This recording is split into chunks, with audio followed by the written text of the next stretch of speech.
aparat za hipobaričnu terapiju i vakum terapiju, GreenSec, koji je na izmeničnim pulsnim promenama pritiska, vrednosti čije su manje od srednjeg atmosferskog pritiska, poboljšavamo cirkulaciju i limfotok, ubrzavamo oksigenaciju, a samim tim i brži transport kiseonika do povređenog dela tkiva.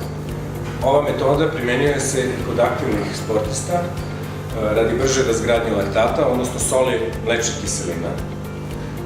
Povrede i stanja, odnosno oboljenja koje lečimo su razna i one spadaju u morbus Raynaud, morbus Buerger, mikro- i makroangiopatije, dijabetičkog porekla, zatim sportske povrede, degenerativni reumatizam zgloba stopala, kolena, kuka, lumbalno-sakralnog dela kičme, razne vrste tendinopatije.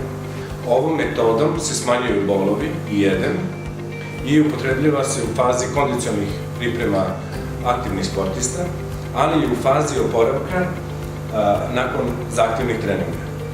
Sama hipobarična terapija aplikuje se pomoću vakumske vreće, a lokalno se aplikuje pomoću ventoze.